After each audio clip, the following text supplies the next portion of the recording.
Niining panahon nga ang putling ebanghelyo gihagit sa mga hiwi nga pagtulunan. Kinahanglang mo barog ang mga tinunan ni Kristo sa pagpakigbisog sa paglaban sa pagtuo nga makausa ug alang sa tanang panahong gihatag sa Dios ngadto sa iyang katawhan. Mao'y hinungdan nga namugna kining tulumanon ang putling ebanghelyo. 30 minutos nga pagsabwag sa tinuod nga ebanghelyo kauban ni Pastor Jeremias hangad ang putling ebanghelyo. Ang putling ebanghelyo. Ang putling ebanghelyo.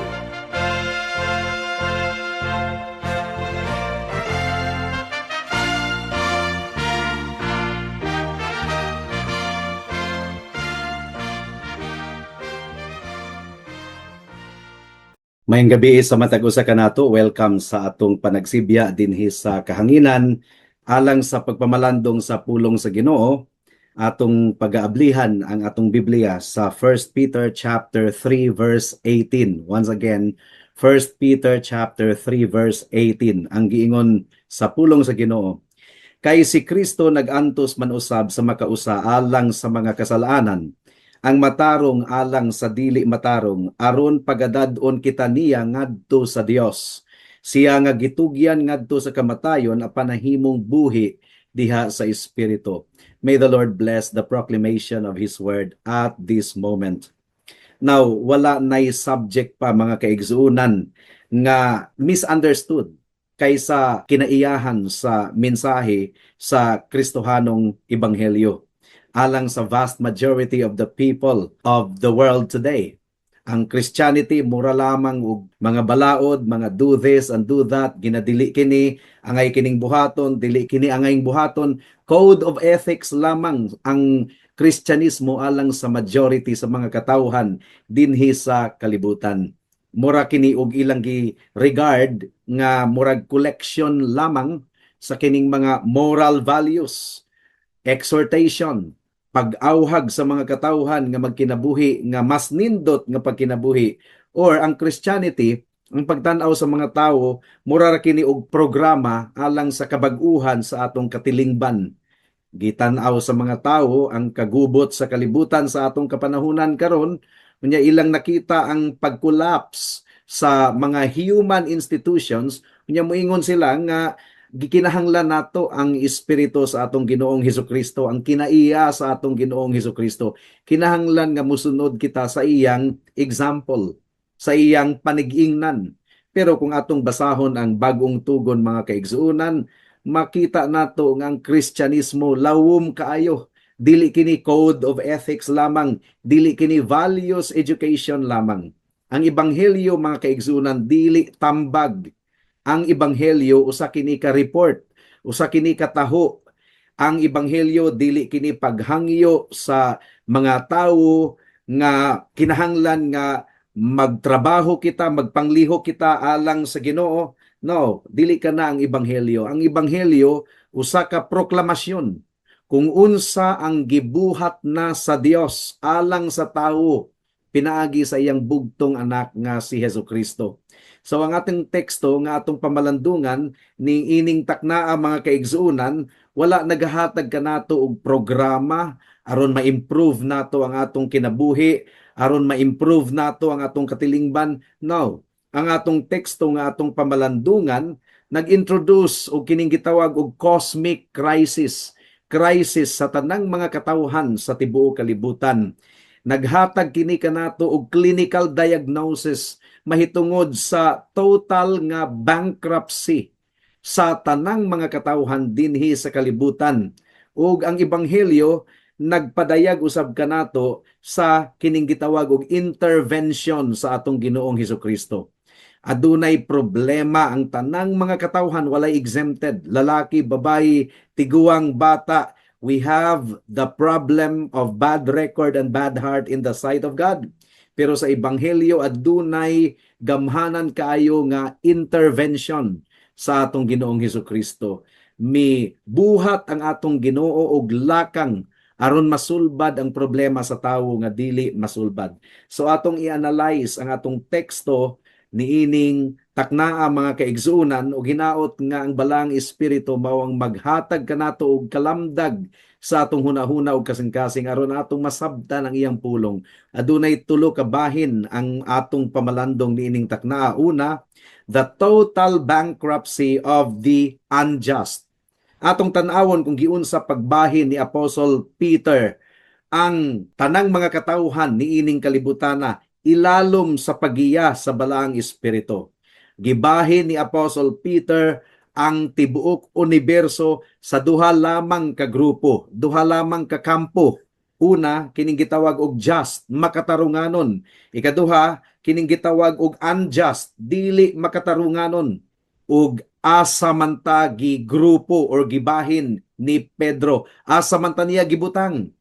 Well, gibutang sa Ginoo ang tanang mga katawhan, walay exemption. Ilalom sa usa ka grupo, kining gitawag og the unjust, dili makatarunganon, sa laktod nga pagkaistorya dautan. Unsa may buti pasabot ni ining unjust, dili makatarunganon or dautan, mga kaigsuunan, kinahanglan nga tan-awon nato ang atong kahimtang with absolute honesty. Ang giingon sa pulong sa Ginoo, ikaw ug ako unjust, dili matarong, dili makatarunganon, dautan.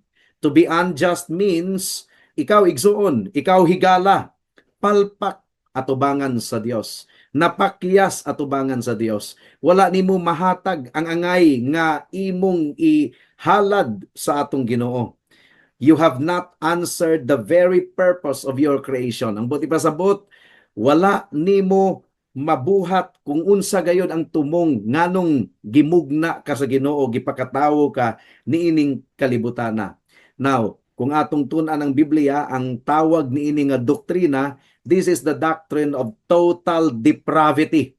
Total depravity.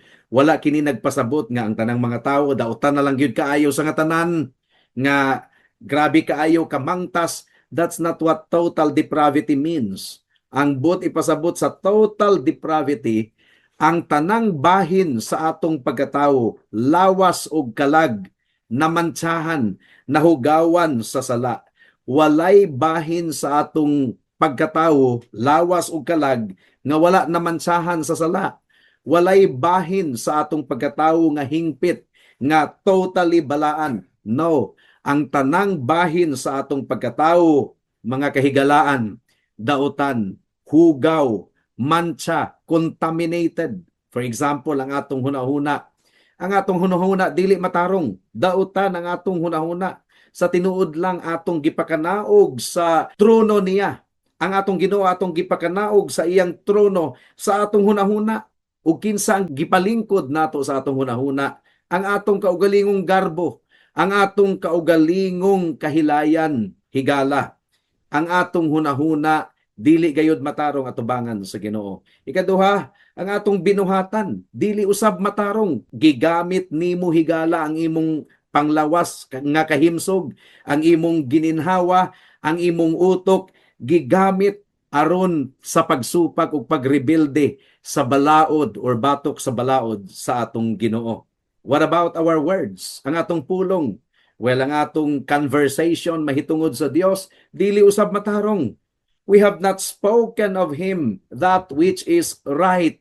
Abti kaayo kitang moreklamo sa Ginoo kung ang mga probidensya nga iyang gipadala kanato bugat, i-question dayon nato ang paghukom sa Ginoo, ang desisyon sa Ginoo, nganong nasinatian nato ang mga kalisod niining kalibutana. Abti kaayo kita nga mupasumangil sa atong Ginoo. Well, tinuod gayud kini nga kita nakasala batok sa atong isigatawo, tinuod man kana, og daghang mga higayon nga dili matarong ang atong gibuhat sa ilang atubangan. Pero ang pinakadako ug pinaka makalilisang kaayo nga krimen nga atong nabuhat, mao ang krimen nga atong nabuhat directly batok sa atong buhi nga Dios. Batok sa Dios sa tanang mga Dios ug hari sa tanang mga hari. Atong gisupak ang iyang balaod, atong gipasilaob ang kasuko sa Ginoo, ang tunglo niya. Ug sa tinuod lang, ang takos alang kanato mao lamang gayud ang walay katapusang paghukom tunglo ug kapungot sa Dios.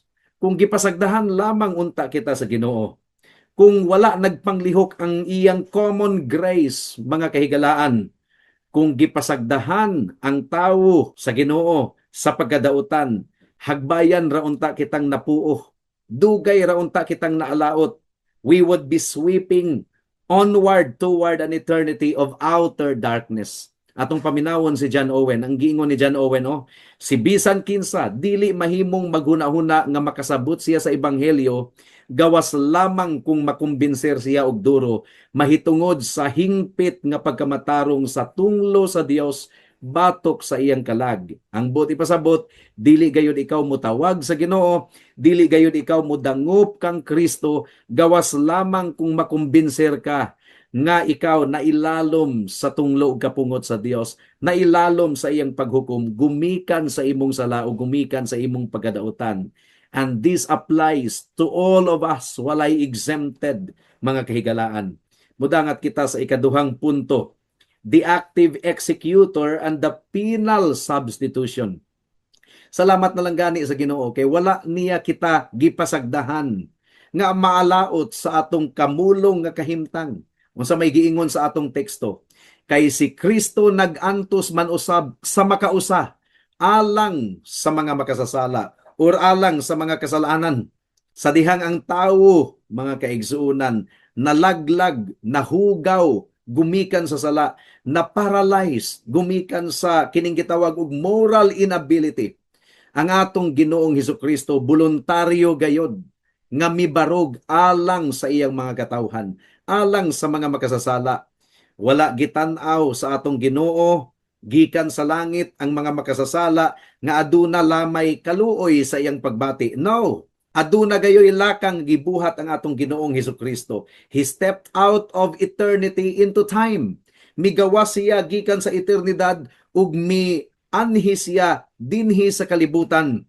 He became the active executor of the covenant of grace. Gituman ni Kristo ang butang nga dili nato matuman, iyang gisunod ang balaod sa Dios, iyang gituman ang kasuguan sa Dios, ug iyang gibayran pinaagi sa iyang kamatayon didto sa krus sa Kalbaryo ang hustisya nga gipangayo sa balaod sa Dios. Nahimong tao si Kristo nga nawala ang iyang pagka-Dios. Mibarog siya alang kanato, and he was legally charged with our sins. Ang atong kasalanan legal nga gipatong nganha sa atong Ginoong Hesukristo. Siya ang nag-antos tungod og alang sa mga makasasala ug namatay siya didto sa krus sa Kalbaryo tungod og alang sa mga makasasala. Mao kini ang pundasyon sa atong pagtuo, mga kaigsuunan. Kining gitawag og substitutionary atonement. Si Kristo mao ang atong substitute, kapuli. Siya ang nagpaula sa iyang dugo aron mapapas ang tanang kasalanan sa iyang mga katawhan, past, present, and future. Kung sa may ipasabot ni ini nga substitution, mga kaigsuunan. Ang giingon ni Apostle Peter, si Jesus nag-antos, mga kahigalaan. Ang mga pag-antos sa atong Ginoong Hesukristo, wala gayoy makatupong niini. Dili kini hitupngan, dili usab kini hilabuan. Ang pag-antos sa atong Ginoong Hesukristo, dili gayud nato ma-imagine, dili nato masukod sa atong hunahuna. For example, ang pagpaubos sa atong Ginoong Hesukristo sa iyang kaugalingon. Asa man nagsugod ang atong Ginoo? Siya bugtong anak sa atong Dios. He was the only begotten Son of God. Nag-exist ang atong Ginoong Hesukristo kauban sa Dios Amahan in the possession and enjoyment of inconceivable, transcendent happiness and glory. Sa wala pa siya mikanaog dinhi sa kalibutan, aduna siya'y perfect happiness, dili masukod nga pakigsandurot sa Dios Amahan. Pero gibiyaan, gitalikdan sa atong Ginoong Hesukristo ang iyang kahimayaan didto sa langit, ug misulod siya dinhi sa kalibutan. Kalibutan nga puno sa kahugaw gumikan sa sala. Kalibutan nga puno sa tanang miserabling kahimtang gumikan sa sala. ug ang atong Ginoong Hesukristo gipakatawo sa usa ka pobre nga babayi. Nagtubo ang atong Ginoong Hesukristo kauban ang mga pobre nga mga kabataan, and gispend sa atong Ginoong Hesukristo ang unang 30 ka tuig sa iyang kinabuhi in poverty and seclusion. Lisod ang kahimtang, karpintero ang atong Ginoong Hesukristo. Panday kung sa Bisaya pa. Ug niadtong gisugdan sa atong Ginoong Hesukristo ang iyang public ministry. He was entirely dependent on his followers for temporal supplies. Wala siya pangita. Aron siya makakaon, dependent lamang siya sa iyang mga followers para sila makapalit og pagkaon, para aduna sila'y provision sa ilang pagpanangyaw sa pulong sa Ginoo. Ang testimonyo ni Kristo mahitungod sa iyang kaugalingon sa Luke chapter 9 verse 58 mo kini ang iyang giingon ang mga milo adunay mga lungag ug ang mga langgam sa langit adunay mga salag, apan ang anak sa tawo walay dapit diin niya ikapahimutang ang iyang ulo. In other words, nakasinati ang atong Ginoong Hesukristo ug kagutom, kauhaw, katugnaw, ug nakasinati siya og tumang kakapoy sa iyang paglakaw aron sa pagsangyaw sa pulong sa Ginoo. Unya nakasinati pod ang atong Ginoong Hesukristo og violente kaayo, makanunayon nga pagtintal gikan kang Satanas. For example, niadtong nagpuasa siya didto sa Kamingawan, didto sa disyerto for 40 days and 40 nights. Walay pahulay, walay pagkaon, and without the comfort of human fellowship, gihunghungan siya ni Satanas, gitintal siya, gitwist ang tanang pulong sa Ginoo gikan sa kang Satanas mismo. And at the close of his earthly life, mura kita og makaingon nga ang tibuok puwersa ni Satanas ug ang iyang mga demonyo nagtigom, naguban gayod sila, ilang gibubo ang kinatibuk-an nila nga puwersa aron si Kristo masakit didto sa cross sa Kalbaryo. Naganto si Kristo sa tumang kaulawon, naganto siya sa reproach ug ang mga pag-slander sa iyang mga kaaway, mitulisok gayod sa iyang kasing-kasing, nasamaran ang iyang espiritu and oppressing his soul, hangtod nga misinggit siya. Sa Psalm chapter 69 verse 20, ang mga panaway nakapakurog sa akong kasing-kasing. Mao kadto ang kasinatian ni Kristo dito sa cross sa Kalbaryo. And then consider also the agony of the soul. Ang physical nga pag-antos sa atong Ginoong Hesukristo, panggawas lamang kadto. Kumbaga tipaka lamang kadto mga kaigsuonan. Pero ang tinuod gayud nga pag-antos sa atong Ginoong Hesukristo didto sa cross sa Kalbaryo, mao nga ang sala sa tanan niyang mga katawhan legally gipatong sa iyang abaga. Mao nga ang kopa sa tunglo sa Dios giinom sa atong Ginoong Hesukristo hangtod sa pinakakatapusang tulo, ug ang espada sa balaan nga hustisya sa atong Ginoo mao ang mitusok, miluba, midunggab sa atong Ginoong Hesukristo. Ug ang iyang kaugalingong amahan, mitalikod kaniya. Ang kapungot ug ang tunglo sa amahan napunta sa atong Ginoong Hesukristo. Gumikan kay siya ang nahimong representante alang sa iyang mga katawhan didto sa cross sa Kalbaryo, didto sa Garden of Gethsemane. Ang iyang singot adunay sagol nga dugo. Mo kadto ang nahitabo sa atong Ginoong Hesukristo. Ang iyang mga pag-antos dili gayud nato ma-describe mga kaigsuonan. Dili nato malarawan. And then giguyod pa nila ang atong Ginoong Hesukristo padulong sa Kalbaryo, gapas-an siya sa iyang krus. Ug gikoronahan nila ang atong Ginoong Hesukristo ug korona nga tunok gidukduk pagkadto sa iyang ulo. Gilatigo ang atong Ginoong Hesukristo. Gibunal-bunalan ug gilansang siya didto sa cross ug gidunggab pa ang iyang kilid mga kaigsuonan. And for 6 hours gabitay ang atong Ginoong Hesukristo didto sa cross sa Kalbaryo. Mitalikod ang iyang amahan gikan kaniya. Ug ang iyang mga kaaway nagbugal-bugal kaniya, even Satan assaulted him. Ang pagbangutan sa atong Ginoong Hesukristo sa iyang kamatayon didto sa cross sa Kalbaryo dili gayon masukod. Ngano man, nganong nasinatian man to sa atong Ginoong Hesukristo didto sa cross sa Kalbaryo.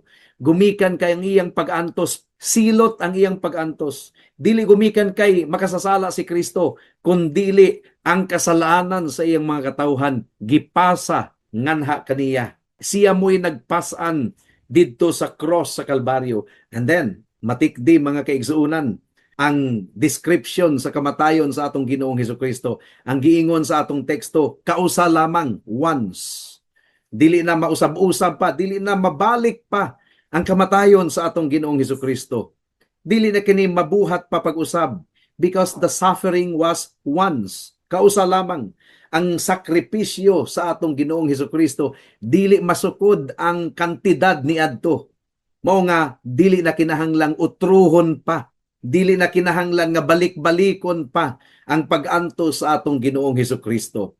Pinaagi sa pag-antos sa atong Ginoong Hesukristo, nahurot ang sulod sa kupa sa tunglo nga giinom niya tungod ug alang sa iyang mga katawhan. Natagbaw ang hustisya sa Dios ug gibayran ni Kristo sa kinatibuk-an gayod ang tanang silot sa atong sala. Paminawon nato si John Gill. Ang giingon ni John Gill, naganto siya dili gumikan sa bisag unsang iyang kaugalingong sala, kay wala man siya'y sala, apan alang sa kasalanan sa iyang mga katawhan.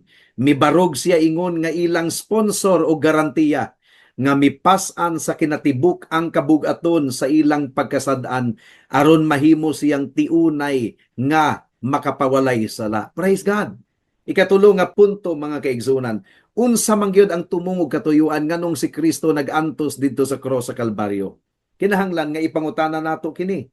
Nganong ang matarong nagantos sa makauulaw kayo nga pag-antos? Well, gihatag ni Apostle Peter kanato ang tubag. Ang giingon sa atong teksto, aron kita iyang pagadadon ngadto sa Dios. By nature, bulag kita sa Dios. Bulag kita sa Dios gumikan sa atong sala. Ang giingon sa Isaiah chapter 53 verse 6, ang giingon dinhi, kitang tanan sama sa mga karnero nga nangasalaag. Mitipas kita matag usa ngadto sa iyang kaugalingong dalan ug gipapasan sa Dios ngadto kaniya ang salaod natong tanan. Gipapasan sa Dios ngadto kang Hesus ang atong salaod. Ang pagkabalaan sa Dios mga kaigsuunan, nagkinahanglan gayod nga ang hustisya matagbaw, dili gayod nato mabayran ang atong sala atubangan sa Ginoo. Kung mubarog kita atubangan sa Ginoo, unya kita ang manubag sa atong sala, dili gayod kita makasugakod, matunaw kita sa tunglo kapungot sa Dios. Mao gani nga ang atong Ginoong Hesukristo siyang mibarog aron matagbaw ang hustisya sa Dios. Gitangtang sa atong Ginoong Hesukristo ang tanang legal nga babag aron dili kita mapugngan sa atong pagduol sa Amahan. Gipasiguli kita sa atong Ginoong Hesukristo ngadto sa Amahan. Ang obedience, ang pagsunod nga gi-require alang kanato, si Kristo ang mibuhat niini. Siya ang misunod sa tanang balaod sa Dios. Ang silot nga angay kanato nga gikinahanglan nga atong masinatian, pero dili gayud kita makabayad niini, si Kristo ang nagantos. Ang tanang gikinahanglan nato aron kita mapasiguli sa Dios, gibuhat kini sa atong Ginoong Hesukristo. Gumikan kay ang tanan natong kasalanan gibayran sa atong Ginoong Hesukristo. Gipasaylo na sa Amahan ang tanang nagtuog, nagsalig sa iyang anak. Nga kung atong isugid ang atong mga kasalanan ug mudangop kita kang Kristo, musalig kita nga ang pag-antos ni Kristo, ang iyang dugo nga giula didto sa cross sa Kalbaryo, igo na nga nagatagbaw sa hustisya sa Dios. Kung kita musalig kaniya, iya kitang pagaisipon nga murag walay sala, ipakamatarong kita atubangan sa Dios legally, ug ang Dios mutawag na kanato og iyang mga anak. Iya na kitang sagupon gumikan kay gisulbad ni Kristo ang problema nga dili nato masulbad. Kung saon man kini nato pag-apply sa atong kaugalingon mga kaigsuonan, first, kini nga kamatuoran hinaot nga makapalig-on sa atong pagtuo ug makapahuyang sa atong mga kahadlok. kung ang panumduman sa tanan nga mga sala nimo sa nangagi makapa-discourage kanimo, kung ang imong konsensya nagtulisok kanimo, or kung si Satanas muhunghong kanimo nga wala na'y kaluoy pang nahabilin alang kanimo, well, ayaw pagtanaw sa imong kaugalingon. Tanaw sa atong Ginoong Hesukristo, tutok kaniya. Kupti kini nga kamatuoran. Si Kristo nag-antos man usab sa makausa alang sa mga kasalanan, ang matarong alang sa dili matarong, aron pagadad-on kita niya ngadto sa Dios. Gibayra na ni Kristo sa kinatibuk-an gayod ang atong utang. Nasulbad na ang tanan nga atong tulubagon, ug ang tunglo ug kapungot sa Dios natagbaw na. Ikaduha nga application, atong obserbahan mga kaigsuunan kung unsa gayod ka safety ang atong kahimtang. Ang atong seguridad wala kini nagadepende sa pausab-usab nato nga pagbati. Ang atong seguridad nagadepende sa nahumanan nga gibuhat ni Kristo didto sa cross sa Kalbaryo alang sa iyang mga katawhan. Gidala na kita sa Ginoo ngadto sa trono sa iyang grasya, ingon nga mga makasasala nga iyang gipasaylo ug iyang giluwas, and He will inevitably bring you to the throne of glory as a saint to be filled with His love throughout eternity. Ikatulo nga application, mga kaigsuunan, kini nga kamatuoran hinaot nga makadagkot sa atong kalag aron kita magmaisugon alang sa pagpangalagad sa Ginoo. Kung ang manluluwas wala niya gipugngan ang iyang kaugalingong dugo nga iyang giula didto sa cross sa Kalbaryo aron lamang kita madala ngadto sa Dios, nganong ato mang ihikaw ang atong kinabuhi alang sa pagpangalagad sa Ginoo. Kining kabugaton sa substitutionary nga gugma ni Kristo, kinahanglan nga mubuak kini sa atong pagkatapulan, sa atong katalaw, o sa atong kabugnaw at time sa atong pagpangalagad sa Ginoo. Well, alang sa mga wala pa diha kang Kristo, sa atong mga higala, dili nato pagatapuson kini nga pamalandong kung dili kita makigistorya kaninyo. Nagkinabuhi ikaw higala sa imong kinabuhi, ilalom sa usa ka ilusyon nga ikaw independent gikan sa Dios. Naghuna-huna ikaw nga buutan man usab ikaw, dili ka abusado sa imong isig katawo, nga respetado usab ikaw sa katilingban, and you think nga hinimbahon usab ikaw, mainampuon usab ikaw, nga makabarog ikaw atubangan sa Ginoo pinaagi sa imong kaugalingong merito. Pero kinahanglan nga mapasidan-an ka sa autoridad sa balaang kasulatan. Ang pulong sa Ginoo nagaingon nga ikaw dautan dili matarong atubangan sa Ginoo.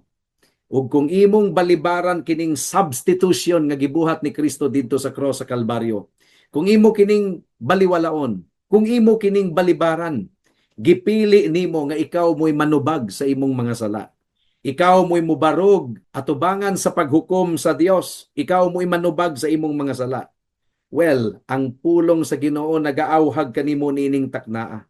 Unsaon man nga makasugakod ikaw kung moatubang ikaw nga ikaw mo'y manubag sa imong sala, ikaw mo'y magbayad sa hustisya nga gipangayo sa Ginoo, gi-require sa Ginoo nga matagbaw gumikan sa imong sala or bugti sa imong sala. Kung ikaw mo ang mubayad higala, dili gayud ikaw makabarog ang eternidad, dili igo aron mabayran or matagbaw ang hustisya sa Dios. Gitanyag sa Ginoo ang libre nga kaluwasan. Bisan pa niining taknaa higala, ayaw kini og balibari. Ang giingon ni Richard Baxter, mamatay ka pa ba gihapon bisag ang kinabuhi, libre nga gitanyag nga naha kanimo? Mubarog ka ba atubangan sa trono sa paghukom diha sa imong dayag nga pagkasadaan? Nga ang hingpit nga bisti sa pagkamatarong ni Kristo, gitanyag manunta nga naha kanimo diha sa ebanghelyo. Higala, tutok kang Kristo, tutok sa mensahe sa Kalbaryo. Ang matarong nag-antos alang sa dili matarong, ikaw kana. Ang tingog sa ebanghelyo nakigiistorya kanimo niining taknaa higala. Wala na ngayo ang ebanghelyo nga imong i-fix or imong ayuhon ang imong kaugalingon, dili ka na nimo mahimo. Ang ebanghelyo nag-imbitar kanimo nining taknaa, duol kang Kristo, dangop kang Kristo. Ang Dios willing nga mudawat kanimo. Kung muduol ikaw kaniya, pinaagi kang Kristo. Dangop kang Kristo. Talikdi ang imong pagsalig sa imong kaugalingon. Hinulsuli ang imong pagrebelde batok sa Dios. Ug itugyan ang imong kalag sa nahumana nga gibuhat ni Kristo didto sa cross sa Kalbaryo. Duol kang Kristo karon kay basin og ugma, ulahin na ang tanan. Amen and amen. Alang sa dugang nga mga pangutana, mahimong mo text kang Pastor Jeremias hangad sa 0935-744-3030.